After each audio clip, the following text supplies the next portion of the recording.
सुप्रभात बच्चों। कक्षा 10 से बिहारी के दोहे आगे हम उसका भावार्थ देख चुके हैं। मैंने दूसरे वीडियो में प्रश्नों के उत्तर आपको लिखवाए हैं। इस वीडियो में हम विस्तार से उसका भावार्थ देखेंगे, जैसे रिवीजन के तौर पर। तो आप इस वीडियो को देखने से बिहारी के जो दोहे है उसको आप आसानी से समझ पाओगे और आपको हेल्प मिलेगी। तो इसका भावार्थ देखते हैं। आप भावार्थ आप लिख भी सकते हैं। याद रखना, भावार्थ लिखने से इतना फायदा होता है कि जब भी प्रश्न के उत्तर कहीं से भी पूछे जाएंगे तो आप किसी भी प्रश्नों का उत्तर लिख पाओगे।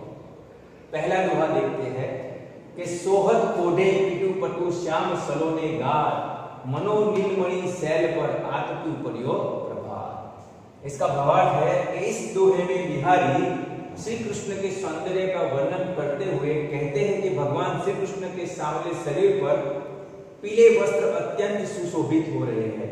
उन्हें देखकर ऐसा प्रतीत होता है मानो नीलमणि पर्वत पर प्रातःकालीन सूर्य की कोमल किरणें पड़ रही है। यहाँ श्री कृष्ण के सांवले शरीर को नीलमणि पर्वत के समान तथा उनके पीले वस्त्रों को सूर्य की किरणों के समान माना गया है। एक नजर पिक्चर पर डालिए कि उस समय जैसे आज जैसी तकनीकें हैं अलग अलग रंग कपड़ों में बनने की, उस समय ऐसा नहीं था। आप जानते हो कॉटन तो सफेद आता है, तो कोई भी धागा सफेद ही बनता है और उस धागे से बनने वाला कपड़ा कैसा होगा? सफेद। उस समय जो रंग कुदरती तौर पर उपलब्ध थे वो इसी रंगों में थे, पीले, हरे, आसमानी, ऑरेंज, भगवा कलर।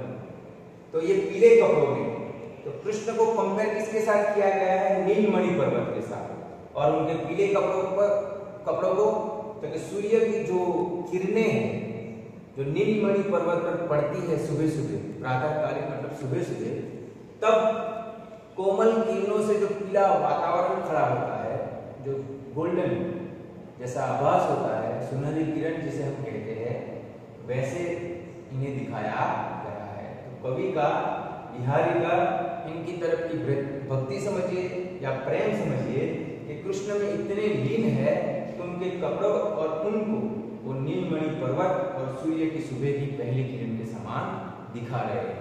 दूसरा दोहा देखते हैं कि कहलाने एकत बसत नहीं मयूर रूप भाव जब तू तपोवंशो कियो दीर्घ दाग निदाग।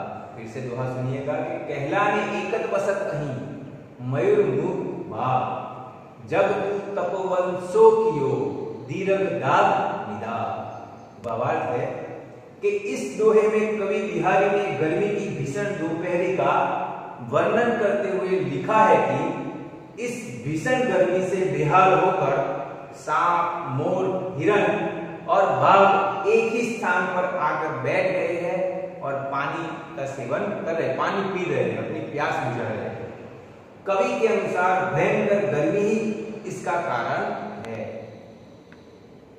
ग्रीष्म ऋतु की भयंकर गर्मी ने, ग्रीष्म ऋतु मतलब समर, ग्रीष्म ऋतु की भयंकर गर्मी ने सारे जंगल को एक तपोवन के समान बना दिया है। तपोवन मतलब मैंने आगे 2 वीडियो में भी कहा है कि जिस वन में, जिस जंगल में तपस्वी तप करते हो, जहां अच्छे लोग रहते हो, उसके आसपास का वातावरण अपने आप पवित्र हो जाता है, जहां किसी भी प्रकार की हिंसा होती नहीं है। उस प्रभाव ही इतना है, उस तप का प्रभाव इतना है। इसीलिए उस तपस्वी जिस वन में रहते हैं उसे तपोवन कहते हैं, जहां सब भाईचारे से रहते हैं, कोई हिंसा नहीं होती है। पर यहाँ समर, ग्रीष्म ऋतु में इतना भयंकर धूप है, उस धूप के प्रभाव में एक तपोवन के समान बना दिया है किसे? जंगल को, जहां सारे जीव जंतु आपसी बैर भाव को भूलकर एक दूसरे के साथ मिलजुल कर रह रहे हैं। पिक्चर में दिखाई दिया है मोर किसका दुश्मन है? सांप का। सांप को देखकर उसका शिकार कर लेता है। बाघ किसका दुश्मन है? हिरण का। दुश्मन मतलब इंसानी दुश्मन ही नहीं, ये कुदरती एक जो खुराक चक्र है उसके हिसाब से बाघ हिरण को मारकर अपना पेट भरता है, मोर सांप को मार देता है। पर भयंकर ग्रीष्म ऋतु के चलते, बहुत ज्यादा गर्मी होने के चलते, ये प्राणी भी गर्मी से इतने त्रस्त हो गए हैं कि जहां वो प्यास बुझाने आते हैं वहां एक दूसरे को जन्मजात शत्रु न रहकर, जैसे तपोवन के असर में लोग आपसी गर्मी ही तपोवन जैसा उन्हें बना देती। आगे का दोहा देखेंगे। तीसरा दोहा देखते हैं कि बतरस लालच लाल की मुरली धरी लुकाई, सोह करे बहनु हसे देन कहे नटी जाए। ये जो कठिन शब्द है वो आगे के भाग में मैंने आपको समझाया है कि इसका अर्थ क्या है कि सोह करे बहनु हसे। सोह मतलब सौगंध खाना, बहुना मतलब ये आईब्रो नटी जाए नहीं देना। मुरली धरी लुकाए, मुरली धरी लुकाए मतलब मुरली को छुपा देना। बतरस लालच लाल की, लाल मतलब कृष्ण और बतरस मतलब बातें करना। तो इसका मतलब सीधा यही है कि गोपियां श्री कृष्ण से बातें करने की लालच में वो जो बार बार मुरली बजाते हैं और उस मुरली की धुन में खुद कृष्ण ही खो जाते हैं, तो आसपास गोपियां है उनका उन्हें ध्यान रहता नहीं है। इसीलिए मुरली से किससे जलन होती है? गोपियों से जलन होती है। ये मुरली के चक्कर में तो हमें भूल जाते हैं, इसीलिए वो मुरली छुपा देती है। कृष्ण के पूछने पर वो ना इनकार कर देती, कसम खा लेती, फिर वो अपनी बहनों से एक दूसरे से बातें करती है कि हम झूठ बोल रही है, छुपाई हम नहीं है। पर जब पूछा जाता है तब वो इनकार कर देती है। तो इसका भावार्थ देखेंगे कि इस दोहे में कवि कहते हैं कि गोपियों ने श्री कृष्ण से प्रेम भरी बातचीत का सुख प्राप्त करने के लिए उनकी बांसुरी छुपा दी है। श्री कृष्ण उनसे बांसुरी के विषय में पूछते हैं, गोपियां शपथ लेकर, कसम लेकर कहती है कि उन्होंने बांसुरी नहीं छुपाई है, किंतु तभी उनके भौहें घुमाकर, मतलब आईब्रो ऊपर नीचे कर हंसने से श्री कृष्ण को उन पर संदेह होता है। संदेह मतलब डाउट, शंका होती है, और वे फिर उन्हें अपनी बांसुरी देने का आग्रह करते हैं और गोपियां फिर से उन्हें मना कर देती है।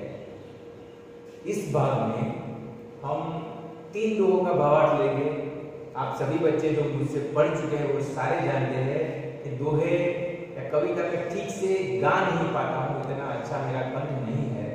तो अभी जो कैमरा लेकर बैठे हैं अशोक सर, मैं उनसे विनती करूंगा कि एक बार सारे दोहे आप सभी बच्चों को वो गाकर अच्छे से सुनाए।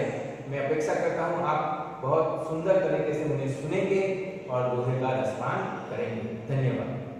नमस्ते विद्यार्थी मित्रों, क्लास 10वीं और पाठ बिहारी के दोहे मैं आज हम समूह में हम साथ में काव्य गान करेंगे। आप भी मेरे साथ गुनगुना सकते हैं। तो आइए देखते हैं दोहों का गान करते हैं। पहला दोहा। सोहत ओढ़े पितु पटु श्याम सलोने गात। सोहत ओढ़े पितु पटु श्याम सलोने गात।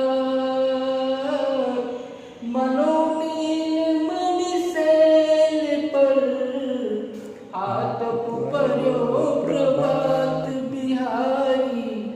आतप पर्यो प्रभात।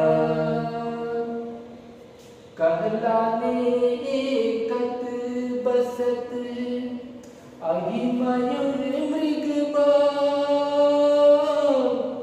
कहलाने एकत बसत अहि मयूर मृगबाग।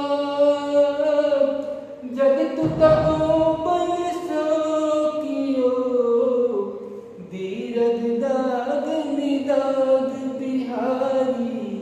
दीरघ दाग निदाग। बतरस लालच लाल की मुरली धरी लुकाई। बतरस लालच लाल की मुरली धरी लुकाई। सौह करे मोहनु हसे दैन कहे नट जाए बिहारी। दैन कहे नट जाए। कहत नटत रीजत की जत मिलत खिलत लजिया। कहत नटत रीजत की जत मिलत खिलत लजिया बड़े भवन में करत है, नैनन ही सब बात बिहारी, नैनन ही सब बात। बैठी रही अति सदन बन, बैठी सदन तन मां,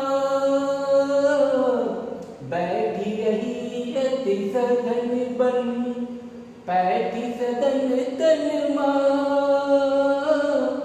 देखी धूप हर जेठ की, छाँव चाहत छाँव बिहारी, छाँव चाहती छाँव।